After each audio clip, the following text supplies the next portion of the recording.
انسان کمال پر پہنچ ہی نہیں سکتا بغیر سماج میں رہے.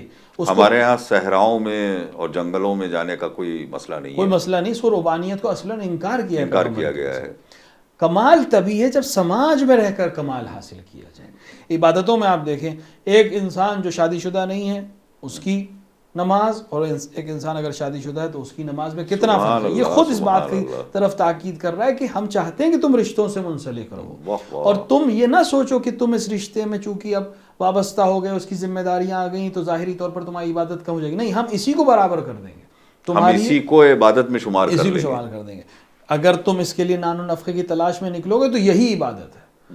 کانسیپٹ گڑبڑ وہاں ہوتی ہے جہاں ہم عبادت کو محدود کر دیتے ہیں کہ صاحب صرف نماز عبادت ہے, صرف روزہ عبادت ہے, صرف مثلا جہاد عبادت نہیں. ہر وہ عمل, ہماری فطرت میں جو چیزیں اس نے ودیت کر دی ہیں ان چیزوں کو اس کے قانون کے حساب سے گزاریں, بس وہی عبادت ہے. اس کے حکم پر عمل کرنا ہی عبادت ہے. ہماری مرضی جہاں آئی, ہماری پسند جہاں آئی, وہ دھیرے دھیرے ہم عبادت سے دور ہونا شروع ہو جائیں گے. ہمیں اس کی مرضی پہ عمل کرنا ہے. جیسے نماز میں ہی ہے, نماز کا مثال میں آپ کو دوں. نماز ہم 4 رکعت نماز ظہر کی پڑھیں گے, سفر پہ جائیں تو کتنی پڑھیں گے؟ ہمیں 2 رکعت پڑھیں گے. اب میں کہوں کہ میرا دل تو چاہ رہا ہے کہ 4 رکعت پڑھے, تو یہ میرا جو دل چاہ رہا ہے یہ عبادت نہیں ہے. سفر میں ہے, روزہ نہیں رکھنا ہے, تو اب نہیں رکھنا ہی عبادت ہے. بے شک. تو اس کے حکم کی تعمیل عبادت ہے. تو اب جہاں تک رشتوں کی بات ہے, اسلام نے پورا زور اس بات پر دیا کہ نہ صرف رشتے بلکہ ہر سماج کے ہر فرد سے تمہیں منسلک رہنا ہے. اسی لیے عبادتوں میں بہت زیادہ تاکید ہوئی اجتماعی عبادت کی.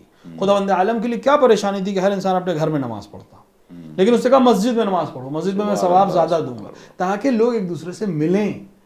مسجد میں, محلے کی مسجد میں ثواب الگ ہے, جامع مسجد میں جہاں شہر کے لوگ جمع ہوتے ہیں وہاں ثواب الگ ہے. اگر کوئی انسان مثال کے طور پہ مدینہ چلے جائے تو پوری دنیا کے مسلمان وہاں جمع ہوں گے, اس کا ثواب الگ ہے. مسجد الحرام چلا جائے اس کا ثواب بالکل الگ ہے. حرم امام حسین مطلب ہر جگہ ثواب میں اضافہ کیوں ہو رہا ہے؟ کیونکہ تعداد لوگوں کی بڑھ رہی ہے. جب آپ مسجد جاتے ہیں, 4 لوگ جو ہمیشہ مسجد جاتے ہیں ایک دوسرے کو جاننے لگتے ہیں, پہچاننے لگتے ہیں, دکھ درد میں شریک ہونے لگتے ہیں. اب ایک دن نہیں آیا تو فوراً آپ کو جستجو ہوگی کہ یہ فرد کیوں نہیں آیا. اس جستجو کا فائدہ کیا ہوگا کہ آپ پوچھیں گے کہاں ہے. اگر بیمار ہے تو پھر دوسرا وظیفہ اپنے آپ آ جائے گا کہ اب اس کی سبحان اللہ سبحان اللہ. اگر مریض ہے تو جاؤ اس کی عیادت کے لیے جاؤ, اگر اس کو کوئی پریشانی ہو گئی تو اس پریشانی میں اس کا ساتھ دو. تو یہ اپنے آپ آتا چلا جائے گا. ہم آئے تو بہت بڑی چھوٹی چھوٹی چیزوں پہ خداوند عالم نے کیا عظیم اجر دیا ہے. معصومین کی حدیثوں میں جیسا کہ ملتا ہے کہ مشاہد جنازہ میں جو ثواب ہے, یا جو کسی مریض کی عیادت کا ثواب ہے, یا ایک چھوٹی سی چیز کسی کو پانی پلانے کا جو ثواب ہے, وہ اجر اتنا بڑا اجر عام طور سے بڑی عبادتوں کا نہیں ہے. بالکل نہیں ہے. اس کی وجہ یہی ہے کہ خداوند عالم سماج کے اندر تمہارے گھلنے ملنے کو پسند کرتا ہے, مخلوق سے تمہارے رابطے کو پسند کرتا ہے. کیونکہ ہر فنکار کو, ہر خالق کو اپنی مخلوق سے محبت ہوتی ہے. جب ہم مخلوق سے محبت کریں گے تو اپنے آپ اس کے خالق سے بھی محبت سامنے آ جائے گی, اور وہ خالق کہے گا کہ چونکہ اس کو میری مخلوق سے محبت ہے اور یہ بھی میری مخلوق ہے, لہٰذا اس کو میری زیادہ توجہ کی ضرورت ہے اور میں زیادہ اس کو عطا کروں گا. ہم آج جس معاشرے میں زندگی گزار رہے ہیں اس میں بہت سے مسائل صرف اسی لیے ہمارے دامنگیر ہو رہے ہیں کہ ہم نے صلہ رحم ترک کر دیا ہے, جس کو قطع رحم کہا ہے. سبحان اللہ. ہم بہت سے مسائل اپنے لیے حل کر سکتے ہیں صرف صلہ رحم کے ذریعے. اپنی عمر کو بڑھانا کوئی چاہتا ہے, صلہ رحم کرے. اپنی رزق کو بڑھانا چاہتا ہے, صلہ رحم کرے. اپنے آپ کو بہت سے دنیاوی مسائل اور مشکلوں سے نجات دلانا چاہتا ہے, صلہ رحم کرے. امام سجاد کی بہت خوبصورت حدیث بھی اس سلسلے میں ہے. آپ تو خالی دائرے اسلام میں ہم اور آپ بات کرتے ہیں, معصوم تو اس سے الگ ہٹ کے بات کرتے ہیں. آپ فرماتے ہیں کہ اگر کوئی مشرک تمہیں خوشحال نظر آ رہا ہے تو سمجھ لو کہیں نہ کہیں صلہ رحم اس کے اندر موجود ہے, اعلیٰ درجے پہ پایا جاتا ہے. اور اگر مومنین میں تمام احکامات پہ عمل کرنے کے بعد بھی آدمی پریشان ہے تو سمجھ لو کہ اس کے یہاں صلہ رحم کی کمی ہے. بے شک. اور اتنی تاکید کے بعد اگر ہم اس پر عمل نہیں کریں, خصوصاً ماہ مبارک رمضان میں جہاں ایک ایک عمل ملٹیپلیکیشن بالکل آپ کا فیل ہو جائے گا, دنیاوی ملٹیپلیکیشن. بالکل بالکل. کیسے فیل ہے آپ سوچیں, بہت آسان سی مثال قرآن سے ہی ہم مثال دے دیتے ہیں. قرآن پڑھنا ایک عظیم ثواب رکھتا ہے. خداوند عام دنوں میں جب آپ قرآن پڑھتے ہیں ایک ثواب ہے, بالآخر آپ قرآن کی تلاوت کر رہے ہیں. لیکن اگر ماہ مبارک رمضان میں تلاوت کریں, ایک آیت ماہ مبارک رمضان میں تلاوت کا ثواب برابر ہے پورے ختم قرآن. قرآن میں 6000 سے زیادہ آیتیں ہیں, یعنی اگر قرآن مجید ہم نے ماہ مبارک رمضان میں ایک قرآن ختم کیا تو برابر ہے 11 مہینے میں 6000 سے زیادہ قرآن ختم کرنے کے برابر. کون انسان 6000 قرآن پڑھ سکتا ہے؟ اور خداوند عالم ایک ماہ مبارک میں, تو یہ ملٹیپلیکیشن 6000 گنا ہے, ہم نہیں کر پائیں گے اس کو ملٹیپلائی. تو یہ صرف قرآن تک محدود نہیں ہے, ہر عمل اسی طرح ہے. اگر افطار کراؤ کسی مومن کو جو روزے دار ہو تو گویا تم نے ایک غلام آزاد کیا ہے, سبحان اللہ, گویا تمہارے سارے گناہ بخش دیے گئے. ایک کھجور, ایک جرعہ آب, ایک شیر, لیوان شیر, ایک گلاس دودھ جس کے اندر تھوڑا پانی ملا, رسول کی حدیث یہ کہہ رہی تھوڑا پانی, یعنی صاف, یعنی بالکل پیور ملک بھی نہ ہو, پیور دودھ نہ ہو, تھوڑا سا اس کے اندر ملاوٹ ہو پانی کی, یعنی بہت اچھا نہیں ہو کوالٹی میں, تب بھی یہی ثواب تمہیں دیا جائے گا افطار کرانے کا.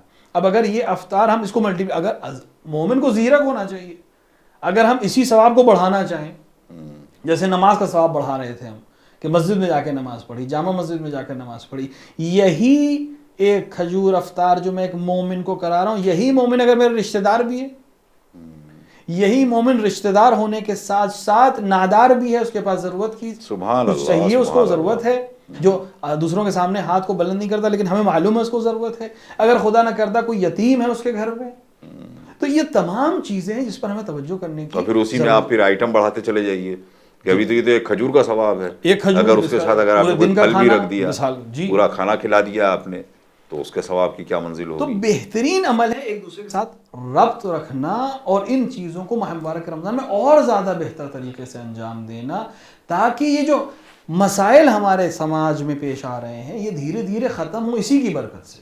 کیا کہنا ہے, سبحان اللہ. اب گھر کی چہار دیواری کے اندر اگر آتے ہیں, کئی رشتے ہیں گھر کے اندر, اور اس وقت تو بڑے خوش نصیب وہ لوگ اپنے آپ کو سمجھتے ہیں کہ جو نیوکلیئر فیملیز میں رہ رہے ہیں. نیوکلیئر فیملی حالانکہ یعنی تنہا پسند ہونا, کہ میں, میری بیوی اور میرے بچے. بہت ہی عام ہو گیا ہے کہ والدین کہیں ہیں, ہمیں فکر نہیں ہے, ہمارا اپنا ایک سنہرا خوبصورت سا گھر ہے, اس کو ہم سجا کے رکھے ہوئے ہیں. لیکن بہرحال ایک زمانہ تھا کہ جوائنٹ فیملی کلچر جب ہوا کرتا تھا, اس گھر میں سب سے زیادہ محترم کون ہوتا ہے, اگر اس کو ہیڈ آف دا فیملی مان کے یا رشتوں کی عظمت کے اعتبار سے ان کے کام بانٹ کے, ان سے کیا کیا چیزیں حاصل کرنی اسے بانٹ لیں ہم, تو اس کو آپ بتدریج کس طریقے سے بیان کریں گے؟ دیکھیے, چاہے ہم نیوکلیئر فیملی کی بات کر لیں, یعنی سنگل انسان اپنے گھر کے اپنے ہی زوجہ اور اپنے بچوں کے ساتھ رہ رہا ہو, چاہے وہ جو سسٹم پہلے کا تھا جس کے اندر ہم تھوڑا سا بڑھا دیتے تھے, وہ سب ہو جاتی تھی اس دائرے میں. مطلب اس سلسلے سے افراد کی کثرت یا قلت اثر انداز نہیں ہوتی, وہ اتنی زیادہ اہمیت نہیں رکھتی اگر رشتے سمجھ میں آ گئے. اگر ہم مراتب کو حفظ کرنا سیکھ جائیں, اگر ہم ذمہ داریوں کو سمجھ لیں, اگر ہم اپنے حقوق کے ساتھ ساتھ اپنی ذمہ داریوں کو سمجھ لیں, اپنے آپ معاملات حل ہو جائیں گے. اسلام نے ہر چیز کو بالکل واضح کر دیا. باپ کا مقام کیا ہے, ماں کا مقام کیا ہے, اس سے مطلب نہیں کہ وہ ساتھ رہ رہے ہیں یا نہیں رہ رہے. اگر ہم گھر کو دیکھیں تو گھر میں سب سے زیادہ ذمہ داری جس شخص کو دی گئی ہے, والدین کی تو اپنی ایک اہمیت ہے, لیکن جو سب سے اہم ذمہ داری کسی ایک گھر کو اگر ہم لیں, آج کی نیوکلیئر فیملی کو لیں, تو سب سے زیادہ ذمہ داری ایک مرد کی ہے, نان و نفقہ حاصل کرنے کی حیثیت سے اور تربیت کی حیثیت سے, یعنی وہ ماحول فراہم کرے تاکہ گھر کے اندر عمل ہو سکے. اب گھر کے اندر جو اہمیت ہے, جو گھر کو گورن کرنا جسے ہے, کنٹرول جسے کرنا ہے, دھری کہہ لیجیے, چکی چلے گی کیسے, وہ خاتون ہے جو اس گھر کی خاتون خانہ جسے آپ کہہ سکتے ہیں, جو زوجہ ہے اس شخص کی.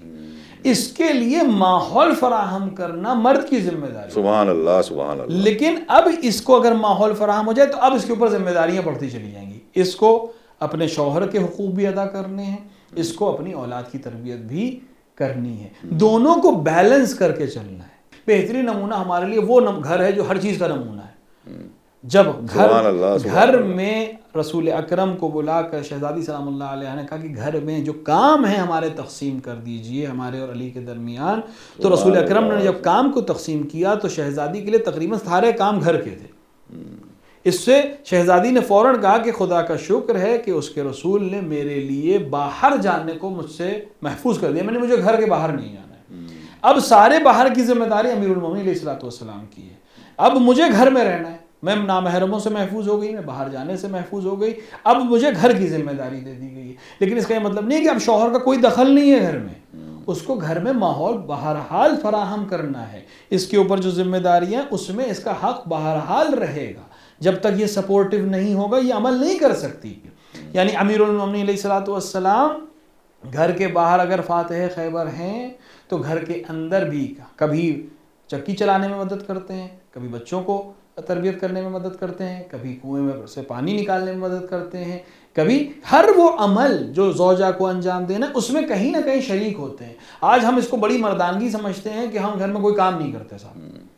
تو علی سے بڑا مرد کون ہے؟ وہ تو سند یافتہ مرد ہے. سبحان اللہ سبحان اللہ. اگر وہ گھر میں کام کر سکتا ہے تو ہم کیوں نہیں کر سکتے؟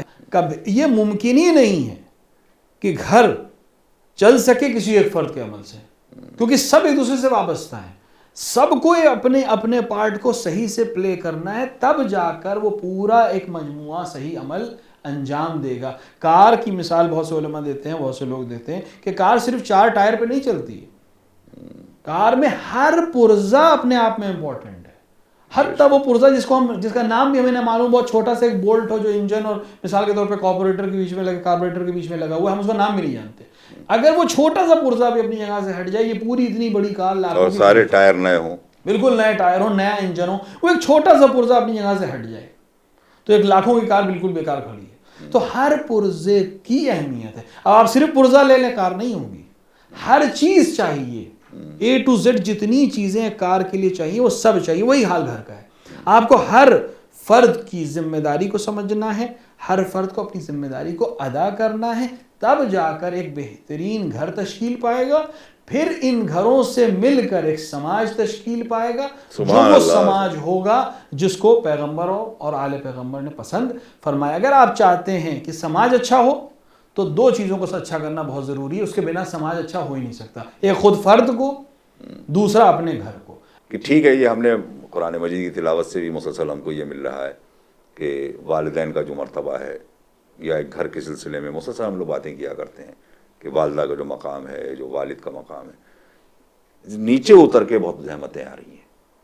ازدواجی زندگی, بھائی بہن کے رشتے, 2 بھائیوں کے رشتے, یہ ایک سماج کے لیے بہت بڑی مشکل اس وقت بنا ہوا ہے. کس کو کہاں کیسے رکھا جائے. میں چاہتا ہوں چند جملے صرف معصومین ہی کی زندگی سے نہیں, بلکہ خود جن لوگوں نے بعض معصومین کو پالا ہے وہ معصوم نہیں تھے, مگر انہوں نے ایک گھر تشکیل دیا. میں چاہتا ہوں وہاں سے بات شروع کی جائے. دیکھیں, ہر مسئلہ قابل حل ہے, ہر رشتہ بالکل صحیح طریقے سے نبھایا جا سکتا ہے اگر ہم اس کی صحیح ڈیفینیشن سمجھ لیں, اس کے صحیح حقوق سمجھ لیں. مسئلہ تب ہوتا, ہمیشہ پریشانی تب ہوتی ہے جب کوئی چیز حد سے بڑھا دی جائے یا حد سے گھٹا دی جائے. اگر ہم بعض حکم پر عمل کریں, قرآن کی بعض آیتوں پر عمل کریں اور بعض پر عمل نہ کریں, بعض احکامات شریعہ پر عمل کریں اور بعض پر عمل نہ کریں, اس کے بعد ہم کہیں کہ صاحب ہمیں کمال حاصل نہیں ہو رہا ہے, ہمیں وہ سکون نہیں مل رہا ہے. تو سکون اس لیے نہیں مل رہا ہے کہ آپ نے کچھ لیا ہے اور کچھ نہیں لیا ہے. مثال کے طور پہ ایک انسان نماز پڑھتا ہے اور ساتھ میں کوئی اور عمل ایسا انجام دے رہا ہے جو منکرات میں سے ہے, جو محرمات میں سے ہے, تو کیسے یہ نماز اس کی زندگی میں سکون کا سبب بن سکتی ہے جب دوسری طرف سے ایک زہر اس کے جسم میں داخل ہو رہا ہے. ایک انسان ڈاکٹر سے دوا بھی لے اور ڈاکٹر نے جس چیز سے پرہیز کہا ہے اس کو بھی کھائے. رشتے بھی اسی طرح سے, ہم ایک رشتے کا لحاظ کرتے ورتے اگر کسی دوسرے کو نظر انداز کر رہے ہیں تو اپنے آپ معاملہ خراب ہو جائے گا. معصومین کی زندگی کو آپ دیکھیں, غیر معصوم کی آپ نے مثال دی, جناب ابو طالب کی مثال لیجیے. جناب ابو طالب چہاردہ معصومین کی فہرست میں نہیں ہے, الگ سے ذات ہے, لیکن 2 معصوموں کی تربیت کی ہے. سبحان اللہ, 2 معصوموں کی تربیت کی. جناب فاطمہ بنت اسد نے 2 معصوموں کی تربیت کی. کتنی عظیم وہ گود تھی کہ جس کے پلے ہوئے ایک فرد محمد مصطفیٰ بنا اللہم اور صلی ایک محمد علی مرتضیٰ بنا, کہ جن کی کائنات میں کوئی مثال ہی نہیں. جزاک اللہ. ایسے ماحول میں جہاں اپنے 10 بھائی ہیں, بعض کے حساب سے 10 ہیں, بعض کے حساب سے 11 بھائی, جناب ابو طالب بھائی ہیں, بھائیوں میں بھی آپس میں مسائل ہیں, لیکن اس کے باوجود ایک یتیم کی جو ایک بھائی کی اولاد ہے اس کی تربیت اس طرح سے کر رہے ہیں کہ کوئی تاریخ نہیں کہہ سکی کہ کسی چیز کے لیے رسول کو کبھی کوئی پریشانی ہوئی ہو. کسی چیز کے لیے جناب فاطمہ بنت اسد سلام اللہ علیہا کی ذات کی طرف سے پیغمبر اکرم کو کوئی کمی. انتہا یہ ہے کہ جب آپ کی خود وفات ہوتی ہے جناب فاطمہ بنت اسد سلام اللہ علیہ کی، تو جناب رسالت مآب صلی اللہ علیہ وآلہ وسلم پہلے جا کے قبر میں لیٹتے ہیں اور کہتے اپنے ہیں آج پیراہن مجھے سے. آج میری ماں اس دنیا سے گئی. یہ جملہ پیغمبر سے بعض اور راویوں نے نقل کیا کہ آج مجھے میری ماں اس دنیا سے گئی، کیونکہ جب ماں دنیا سے گئی تھی تو یہ آغوش میرے پاس تھی. اور اتنا اہتمام جناب فاطمہ بنت اسد کے لیے پیغمبر اکرم صلی اللہ علیہ وآلہ نے انجام دیا جو شاید کسی اور کے لیے ہمیں نہیں ملتا تاریخ میں، کہ اتنا اہتمام پیغمبر نے کیا. اس کی وجہ تھی کہ جس طرح سے آپ نے جناب فاطمہ بنت اسد کے 4 بچے اور تھے، اور اگر بیٹیوں کو شمار کر لیا جائے 2 بیٹیاں بعض روایات میں ملتی ہیں، یعنی جناب امیر المومنین کی 2 بہنیں، تو یہ 6 بچے اور ایک یتیم ہے جناب عبداللہ یعنی جناب رسول اکرم صلی اللہ علیہ وآلہ. ان کی تربیت میں کوئی فرق نہ کرنا. شیب ابو طالب کی زندگی، سبحان اللہ سبحان اللہ. جناب ابو طالب اپنے بچوں کو اس جگہ سلاتے ہیں جہاں پیغمبر کے سونے کی جگہ ہے، تاکہ پتہ نہ چلے کہ پیغمبر کہاں سوتے ہیں. تو یہ جو جذبہ ہے کہ پیغمبر کی جگہ پر اپنے بچوں کو میں قربان کر دوں، یہ جذبہ آج ہمیں سبق دینے کی چیز ہے کہ اگر ہمارے خاندان میں کوئی اہمیت رکھتا ہے، کوئی شخص ہے جس کی اہمیت ہے، یا کوئی یتیم ہے، تو اس کی پرورش ایسے کی جائے کہ اس کو یہ جتایا نہ جائے کہ تم یتیم ہو، بلکہ اس کو یہ بتایا جائے کہ تم بالکل میری اولاد کی طرح ہو، بلکہ میری اولاد سے زیادہ مجھے عزیز ہو، کہ اگر کل ضرورت پڑ جائے تو میں اپنی اولاد کو قربان کر سکتا ہوں لیکن تمہاری حفاظت کروں گا. اب اگر ہمارے پاس ایسا چچا کا نمونہ عمل موجود ہے تو پھر ہمارے معاشرے میں ایسے چچا ہونے چاہیے. یا بہنوں کی بات ہے، بھائی بہن کا مسئلہ ہے. جناب امام حسین اور امام حسن معصومین میں سے، حضرت ابو الفضل العباس ایک عظیم کردار ہے بھائی کی ہونے کی حیثیت سے، صرف اس حیثیت سے نہیں کہ امام واجب العطاء کی نصرت کر رہے ہیں، بلکہ ان کی جو انتہا یہ ہے کہ جناب عباس کا نام ادھورا ہے جناب سکینہ کے بغیر.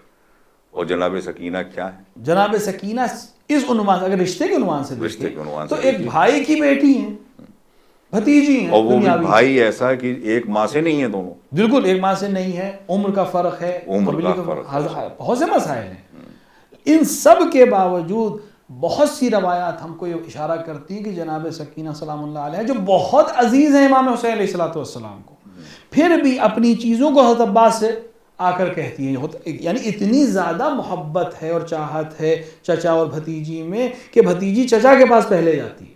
اپنے سگے بھائی جو سگے مادری بھائی تھے جناب فضل عباس کے، ان کو بھی اس طرح سے ہمیں لے کر چلنا ہے کہ وہ سب میرے مطیع ہوں، امام حسین علیہ السلام کے مطیع ہوں، امام حسین کے گھر والے ان کے لیے ڈھارس کا سبب بنے، میرے سامنے اپنی زندگی کو اس طرح سے پیش کریں، وہ اپنی قربانی کو میرے سامنے پیش کریں تاکہ میں اس غم میں امام حسین کا شریک ہو سکوں. بہت سے علماء نے لکھا ہے کہ امام حسین علیہ السلام چونکہ ان کے سامنے ان کے بھائیوں کو قتل ہو رہا تھا، ان کے سامنے اولادوں کو قتل ہو رہا تھا، اس مقام پر صرف ابو الفضل عباس شریک ہو سکے، اس لیے آپ نے اپنے بھائیوں کو پہلے قربانی کے لیے بھیجا کہ بھائی کا جو داغ دل پر بیٹھتا ہے میں اس غم میں امام حسین علیہ السلام کا شریک بن سکوں میدان کربلا میں. اور یہ عظمت ہے، امام کی معرفت ہے اور بھائی سے محبت ہے، اور خود بھائیوں کی اطاعت، اور یہ دیکھنا ہے کہ جس راستے پر ہمارا بڑا بھائی چل رہا ہے بالکل اسی طرح میں زندگی اسی طریقے سے ہم کو زندگی گزارنی. تو یہ بہترین نمونے ہمارے پاس. معصومین تو اعلیٰ ترین مقامات پر ہیں، لیکن ان سے منسلک افراد جو ہیں انہوں نے بھی زندگی اس طرح سے گزاری ہے. یا امیر المومنین علیہ السلام کے بعض اصحاب بھائی ہیں آپس میں، زید ابن سوحان، صعصع ابن سوحان، یہ سب بھائی ہیں، لیکن کس طرح کردار بنے کہ اب مسجدیں ان کے نام سے منسوب ہے. آپ کوفے جائیے تو یہ صعصع ابن سوحان کی مسجد ہے، یہاں جا کے نماز پڑھنے کا ایک الگ ثواب ہے. یہ زید ابن سوحان کا مقام ہے، یہاں جا کر نماز پڑھنے کا الگ ثواب ہے. ان بھائیوں نے آپس میں محبت بھی دکھائی، ایک دوسرے کا ساتھ بھی دیا. بعض روایت میں ملتا ہے جنگ پہ جا رہے ہیں، آ کر امام سے فرمایا کہ میرے بھائی نے مجھے خط بھیجا ہے یا خواہش کی کاش میں ہوتا ساتھ میں. تو ایک بھائی کی خبر امام تک پہنچانا، ایک بھائی کی آرزو امام تک پہنچانا، یہ کتنا عظیم رشتہ ہے کہ وہ نہیں ہے شریک لیکن امام تک بات پہنچانا آرزو، اور امام سے پھر اس کے لیے بشارت لینا کہ امام نے فرمایا کہ اگر وہ نہیں ہے لیکن اس کی خواہش تھی کہ وہ میرے ساتھ رہے تو بالکل شریک ہے اس جنگ میں میرے ساتھ. تو یہ بہترین کردار ہیں کہ ہمیں جو رشتوں کی تمیز سکھاتے ہیں، رشتوں کا احترام سکھاتے ہیں. اور اگر ہم ان کرداروں کو اپنا لیں اور اپنی زندگی ان کرداروں کے لحاظ سے گزاریں، رمضان بہترین موقع ہے کہ ہم عہد کریں اپنے آپ سے کہ ہم اس رمضان میں صلہ رحم کریں گے، ہم اس رمضان میں رشتوں کی اہمیت کو جانیں گے، سمجھیں گے اور اس پر عمل کریں گے، تو یقیناً ایک اعلیٰ ترین سماج ہم بنا سکتے ہیں. کیا کہنا ہے، سبحان اللہ. کیونکہ کل ہی ہم نے جناب خدیجہ سلام اللہ علیہ کا غم منایا ہے ہم نے، اور ہم تو یہ مانتے ہیں کہ آج دنیا میں جو کچھ بھی ہے وہ سب یا تو جناب ابو طالب کی دین ہے یا جناب خدیجہ کی دین ہے. اور جب ان کے مرہون منت جیسا کہ ابھی ذکر ہوا کہ جناب رسالت مآب صلی اللہ علیہ وآلہ وسلم ہے، تو پھر ہماری کیا بساط ہے. یہ ایک بہترین زوجہ اور ایک بہترین ماں. اور اس میں ایک اور بہت باریک سا ہے جس سے آج تمام مسلمان کنفیوزڈ ہیں، یعنی ان کی خود سمجھ میں نہیں آتا. وہ 2 بچیاں جو جناب خدیجہ گھر میں، ان رشتوں کی حیثیت سے کہ یہ جناب خدیجہ کس معیار پر ہیں، اسلام کی ابتدا میں ہم کو کیسی خاتون نظر آتی ہے، اس کا ذکر ہو جائے. جناب خدیجہ سلام اللہ علیہا اس ذات کا نام ہے جس کی تعریف خود پیغمبر نے کی ہے. اس ذات کا نام ہے جسے اللہ سلام بھیجتا تھا. بہت سی روایت، ایک روایت نہیں، کئی روایتیں ہیں جس میں یہ ثابت ہوتا ہے اور باقاعدہ مستند ہیں، متواتر روایتیں ہیں کہ جبرائیل رسول اکرم کے پاس آتے تھے اور کہتے تھے خدا نے خدیجہ کو سلام کہلایا ہے. بہت کم زوات ہیں جن پر خدا نے سلام کہا. روایات کے لحاظ سے صرف 3 افراد تھے روئے زمین پر جو نماز پڑھ رہے تھے، رسول اکرم، جناب امیر المومنین علیہ الصلوۃ والسلام، جناب خدیجہ الکبریٰ سلام اللہ علیہ. ابھی ہم لوگوں نے ابھی مسلسل آپ کی جو ازدواجی زندگی ہے اس کے اوپر کئی پہلو سے ہم لوگوں نے ذکر کیا، مگر جو شیب ابو طالب میں بحیثیت زوجہ اور بحیثیت ماں سخت ترین حالات میں زندگی گزارنے کی جہاں تک بات ہے، تو میں اس گوشے سمیت آپ کی زندگی کے ان گوشوں کو جاننا چاہتا ہوں. بے شک دیکھیں جناب خدیجہ بالکل بہت اچھی طرح اشارہ کیا. جناب خدیجہ عرب کی سب سے مالدار خاتون ہے. جناب خدیجہ اتنی مالدار خاتون تھی کہ کسرا اور روم اور فارس کے شہزادے اور ملک چاہتے تھے کہ جناب خدیجہ سے شادی کیجیے. جو لوگ اپنے آپ کو قریش کا سب سے بڑا تاجر اور مالدار سمجھتے تھے، وہ پیسے جناب خدیجہ سے لیتے تھے تجارت کرنے کے لیے. آج کی اصطلاح میں بزنس ٹائکون جسے ہم کہتے ہیں، وہ خاتون تھی. یعنی اس سے ایک اور چیز ثابت ہو رہی کہ اسلام عورت کو پیچھے نہیں دیکھنا چاہتا. رسالت مآب نے یہ حکم نہیں دیا تھا اسلام لانے کے بعد جناب خدیجہ کہ اب آپ تجارت بند کر دیجیے، ایسا کوئی حکم نہیں ہے. یہ خود ایک بہترین نمونہ ہے دنیا کو بتانے کے لیے کہ اسلام تو چاہتا ہی ہے کہ وومن امپاورمنٹ کی جو آج بات اپنی پوری نجابت اور اپنی عفت بچاتے ہوئے، اپنی عفت کے ساتھ اس ماحول میں اپنی عفت کو سلامت رکھا ہے جناب خدیجہ. دور جاہلیت جہاں بیٹی ایک باہر سمجھی جاتی، دشنام، ایک ایسی چیز تھی جس سے لوگ منہ موڑنا چاہتے تھے، قتل کر دیتے تھے. اور ایک بہت تفصیلی، اب وہ خاتون، اس خاتون نے تمام رشتوں کو ٹھکرا کر ظاہری طور پر مالی اعتبار سے سب سے کمزور انسان کا انتخاب کیا، یعنی رسول اکرم کا شادی کے لیے. لیکن کیوں انتخاب ہو، یہ خود ایک بڑی اہم چیز ہے. جناب خدیجہ ظاہراً یہ بتانا چاہ رہی تھی کہ چونکہ خدا نے مجھے سب کچھ عطا کیا ہوا ہے، تو میں اگر انتخاب کروں تو وہ چیز انتخاب کروں جو سب سے نایاب ہو. اس دور میں، جس دور میں جی رہی ہوں، سب سے نایاب 2 چیزیں ہیں، صداقت اور ایمانداری. یہ دونوں چیزوں کا مالک ہے، یہ صادق بھی ہے اور یہ امین بھی ہے. سبحان اللہ. لہٰذا مال مجھے نہیں چاہیے، ملال مجھے نہیں چاہیے، وہ تو مل ہی جائے گا. جو سب سے نایاب چیز ہے میں اس کا انتخاب کر رہی ہوں، جو ہے ہی نہیں کسی کے پاس. اس کے بعد اس کے 15 برس بعد اسلام کو اپنی رسالت کا اعلان کرتے ہیں. جناب خدیجہ سب سے پہلی خاتون ہے جنہوں نے اسلام کو قبول کیا. اور اس کے بعد مسلسل وہ پریشانیاں، یہاں تک کہ وہ دور آ گیا جو شیب ابی طالب کا دور ہے. وہ خاتون جس کے مال اور جس کے اونٹ پورے عرب میں جاتے تھے تجارت لے کے، وہ اس حال میں آ گئی کہ وہ بھوکی ہے. جو مرض آپ کو مبتلا ہوا تھے، وہ مرض اسی لیے ہوا تھا کہ آپ بھوک اور پیاس کی شدت میں رہتی تھی، اور اس بھوک اور پیاس میں بھی پیغمبر صلی اللہ علیہ وآلہ کا ساتھ دیتی تھی. جناب فاطمہ سلام اللہ علیہا کی تربیت کر رہی تھیں. اپنے ساتھ جو دیگر بچیاں تھیں، جو جناب خدیجہ کی اپنی بچیاں نہیں تھیں، ان کی بہن کی بیٹیاں تھیں، ان کی بھی تربیت کر رہی تھی اور ان کو بھی اسی طرح پال رہی تھی جس طرح اپنی بیٹی کو پال رہی تھی. اور اسی لیے تو ان لوگوں نے مشہوری کیا. اسی لیے بعض کو گمان یہ ہوا کہ یہ انہی کی بیٹیاں ہیں. بعض کو گمان ہوا پیغمبر کی محبت اور شفقت کہ ان کو لگا کہ محمد ہی کی بیٹیاں، یعنی اس حد تک محبت کی کہ کسی کو یہ خبر ہی نہیں ہوئی کہ جناب خدیجہ کی بہن کی بیٹی. سبحان اللہ. یہ کمال ہے کردار کا. اور اس ماحول میں پیغمبر کا ساتھ دینا، اس ماحول میں پیغمبر کی خدمت کرنا، اس ماحول میں جناب زہرا سلام اللہ علیہا کی تربیت کرنا کہ اب جب بستر شہادت کے اوپر آتی ہیں تو آپ نے جو وصیتیں کی ہیں اس میں ایک جملہ، دو جملے بہت اہم ہیں. اس میں ایک آپ نے جو پیغمبر سے بات کہی، پیغمبر سے آپ نے فرمایا کہ میں نے اگر کوئی کوتاہی کی ہو آپ کی خدمت میں تو مجھے معاف کروائیے گا. یہ کون خاتون کہہ رہی ہے؟ جس نے اپنا سارا مال دے دیا ہے، جس نے اپنی ساری زندگی صرف کر دی ہے، جو صرف اس لیے کہ آپ کا ساتھ دے رہی تھی، آج اس حالت میں ہے کہ جسمانی طور سے اتنی کمزور ہو گئی ہے کہ اب جاں بلب ہے. اگر میں اس سے کوئی غلطی ہو گئی تو معاف فرما دیجیے گا. پیغمبر نے گریہ فرمایا اور اس کو فرمایا کہ تم نے اپنا سب کچھ اسلام کو دیا ہے، میں راضی ہوں، میرا خدا راضی ہے. اور اس کے بعد ایک بہت حساس چیز کہی جناب خدیجہ الکبریٰ نے، جو دوسری وصیت ہے کہ میری آپ کے درمیان میں اپنی بیٹی چھوڑ کے جا رہی ہوں جو بہت چھوٹی ہے، آپ کو اس کا خیال رکھنا ہے، اور ماں کی حیثیت سے بھی اب آپ کو خیال رکھنا ہے کیونکہ اب میں نہیں رہوں گی. اور بعض روایات کہتی ہیں کہ جناب خدیجہ سلام اللہ علیہ نے قریش کی بعض عورتیں جو آپ سے ملنے آتی تھی ان سے بھی سفارش کی تھی جناب سیدہ سلام اللہ علیہ کے سلسلے میں، حتیٰ آپ کی ازدواج کے وقت کے لیے بھی کچھ سفارشیں کی تھی، جس کی روایات ہمیں بعد میں ملتی ہیں. آپ کے ازدواج کے وقت کی بعض افراد نے کہا کہ مجھے جناب خدیجہ نے وقت شہادت یہ وصیت کی تھی کہ یہ عمل اس وقت کرنا جب زہرا سلام اللہ علیہ کی شادی ہوگی. یعنی کتنا اہتمام کر رہی تھیں آپ.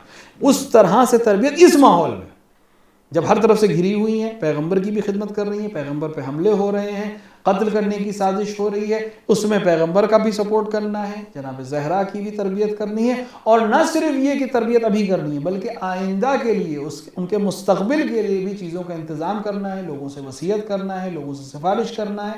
یہ تمام عمل ایک بہترین نمونہ ہے ہمارے لیے کہ ہم کس طرح سے زندگی گزاریں، کس طرح سے شوہر کی خدمت کریں، کس طرح سے اولاد کی تربیت کریں کہ رہتی دنیا تک ایک نمونہ بن جائے کہ پوری عمر پیغمبر جناب خدیجہ کی خدمت کو یاد کرتے رہے، جناب خدیجہ پہ درود اور سلام بھیجتے رہے، اور ہمیشہ کہتے رہے کہ خدیجہ جیسی کوئی ہو ہی نہیں سکتی. اور جناب زہرا سلام اللہ علیہ ایک بہترین اولاد، ایک تربیت شدہ اولاد، جناب خدیجہ کے بطن اطہر سے پیدا ہونے والی ذات جو خاتون جنت بھی ہے، نمونہ عمل بھی ہے، اور ایک ایسی ذات ہے کہ جس سے پھر عصمتیں اس طرح سے گھری ہوئی ہیں کہ تمام عصمتیں یہیں سے چشمہ لیتی ہیں. یہ ایک بیچ کی کڑی ہے، چاہے وہ رسالت ہو، چاہے وہ امامت ہو، چاہے کسی بھی طرح کی عصمت ہو، جو مرکزیت ہے وہ جناب زہرا سلام اللہ علیہ کے پاس ہے. اور جس ذات نے اس کی تربیت کی ہے اس سخت ترین ماحول میں، اس ذات کا نام ہے خدیجہ الکبریٰ سلام اللہ علیہا، کہ وہ بہترین نمونہ ہے تمام بشریت کے لیے، مردوں کے لیے بھی اور عورتوں کے لیے بھی، کس طرح سے رشتوں کا لحاظ رکھنا چاہیے. سبحان اللہ سبحان اللہ. ہمیں دنیا میں جو رشتے اس وقت پنپتے ہوئے یا بگڑتے ہوئے نظر آ رہے ہیں، ہمیں ان سے کچھ نہیں سیکھنا ہے. ہمارے پاس سیکھنے کے لیے ایسی ایسی شخصیتیں موجود ہیں، اور صدر اسلام سے ایسی ایسی تربیت یافتہ اور تربیت دینے والی شخصیتیں ملیں کہ جن کی عصمتوں نے تعریف کی، جن کا اللہ نے قصیدہ پڑھا، جن پر ائمہ نے فخر کیا. انہی میں یہ بیوی جناب خدیجہ سلام اللہ علیہا کہ جنہوں نے سب کچھ اپنا لٹا دینے کے بعد بھی، ہر چیز اسلام پر فدا کر دینے کے بعد بھی سجدہ شکر سے سر نہیں اٹھایا. کون سی بہت مشکل چیز ہے کہ اگر ہم اپنی زندگی میں دوسروں کو معاف کرنا اور دوسروں کی چھوٹی اور بڑی غلطیوں کو درگزر کرنا شروع کر دیں. شاید آپ پورے خانوادہ عصمت میں صرف ایک اسی چیز کو اگر سمجھ لیں تو ہماری سب کی زندگی سنور سکتی ہے، سج سکتی ہے، اور ہم خود بھی اپنے کو ٹینشن سے باہر کر سکتے ہیں اور دوسروں کی زندگی کو بھی بہت ساری فکروں اور ٹینشن سے بچا سکتے ہیں. خدا حافظ و ناصر. والسلام علیکم ورحمۃ اللہ وبرکاتہ.